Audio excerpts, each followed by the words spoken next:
સ્વાગત છે મિત્રો તમારું આજના વિડીયોમાં। તો આજનો આપણો ટોપિક છે બંધારણમાં કટોકટીની જોગવાઈ। તો શરૂ કરીએ। બંધારણમાં ભાગ 18 જેમાં કટોકટીની જોગવાઈ વિશે માહિતી આપવામાં આવેલી છે અને આપણે જર્મનીના બંધારણમાંથી કટોકટી અંગેની જોગવાઈ લીધેલી છે। તો શરૂ કરીએ। બંધારણમાં દર્શાવેલી 3 કટોકટી।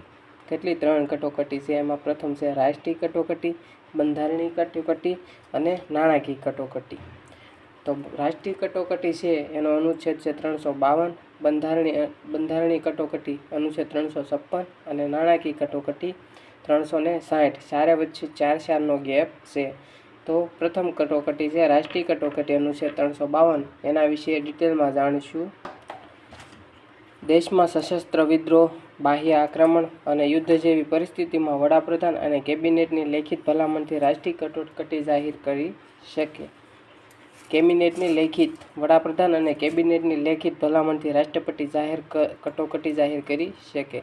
અનુચ્છેદ 20 અને 21 સિવાયના મૂળભૂત અધિકારો રાષ્ટ્રીય કટોકટી સમયે સ્થગિત રાખી શકાય છે, પરંતુ અનુચ્છેદ 19ને માત્ર યુદ્ધ કે બાહ્ય આક્રમણની સ્થિતિમાં જ સ્થગિત રાખી શકાય છે।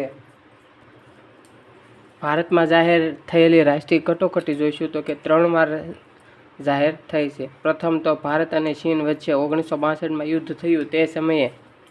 ત્યારબાદ બીજું ભારત અને પાકિસ્તાનનું યુદ્ધ 1972માં થયું ત્યારે। અને ત્રીજું ઇન્દિરા ગાંધીએ દેશમાં આંતરિક અશાંતિના કારણે 1975માં રાષ્ટ્રીય કટોકટી લાગુ કરી હતી। આમ કુલ 3 વાર ભારતમાં રાષ્ટ્રીય કટોકટી લાગુ થઈ હતી। બંધારણીય કટોકટી તો કે રાજ્યમાં રાષ્ટ્રપતિ શાસન અનુચ્છેદ 365। બંધારણીય કટોકટીનું બીજું નામ છે રાજ્યમાં રાષ્ટ્રપતિ શાસન। જ્યારે રાજ્યપાલના જણાવ્યા અનુસાર રાજ્યનો વહીવટ ચાલતો ન હોય ત્યારે રાષ્ટ્રપતિ અનુચ્છેદ 365નો ઉપયોગ કરીને રાજ્યમાં રાષ્ટ્રપતિ શાસન લાગુ કરી શકે છે। તો કે આવી રીતે ભારતમાં સૌપ્રથમ પંજાબમાં 1951માં રાષ્ટ્રપતિ શાસન લાગુ થયું હતું। મણિપુરમાં સૌથી વધુ વાર એટલે કે 10 વાર અને કેરળ અને ઉત્તર પ્રદેશમાં 9 વાર રાષ્ટ્રપતિ શાસન લાગુ થયેલ છે। વર્ષ 1971માં પંજાબ પેપ્સુ તરીકે જાણીતું હતું, તેથી પંજાબ બાદ સૌપ્રથમ રાષ્ટ્રપતિ શાસન કેરળમાં લાગુ પડ્યું હોવાથી ઘણીવાર સૌપ્રથમ રાષ્ટ્રપતિ શાસન તરીકે કેરળનો પણ ઉલ્લેખ થતો હોય છે।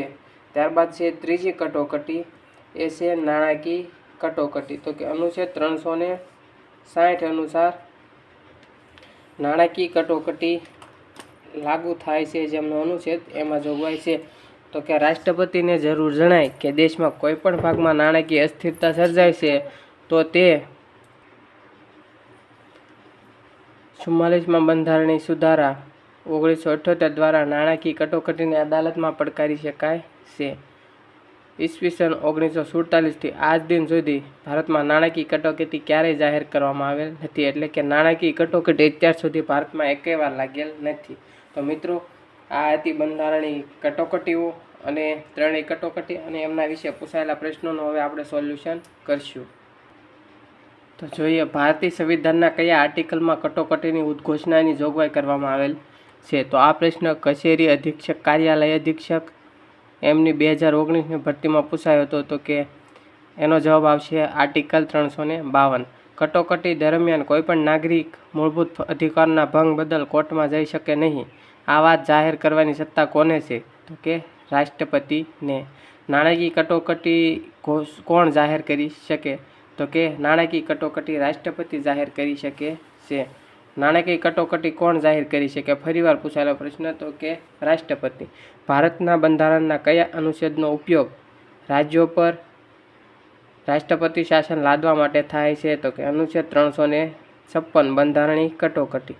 રાષ્ટ્રપતિ શાસન વધુમાં વધુ કેટલા સમય માટે લાદી શકાય? આ પ્રશ્ન રદ થયો હતો, પણ એમનો સાચો જવાબ આમાં 6 માસ માટે છે। તો સાચો જવાબ કોમેન્ટ કરજો। ત્યારબાદનો પ્રશ્ન છે રાજ્યમાં રાષ્ટ્રપતિ શાસનને બહાલી આપવાની પ્રથમ સત્તા કોને હોય છે? તો કે સંસદને હોય છે। ત્યારબાદનો પ્રશ્ન છે બંધારણીય જોગવાઈઓના પાલન ન થવા બદલ કોઈ રાજ્યમાં કયા અનુચ્છેદ નીચે રાષ્ટ્રપતિ શાસન લાદવામાં આવે છે? તો કે અનુચ્છેદ 356। આ હતા મિત્રો અગાઉની પરીક્ષામાં પૂછાયેલા પ્રશ્નો। જો વિડીયો ગમે તો લાઇક, શેર અને આપણી ચેનલને સબસ્ક્રાઈબ કરવાનું ભૂલશો નહીં મિત્રો। મળતા રહીશું આવા જ નવા વિડીયો સાથે।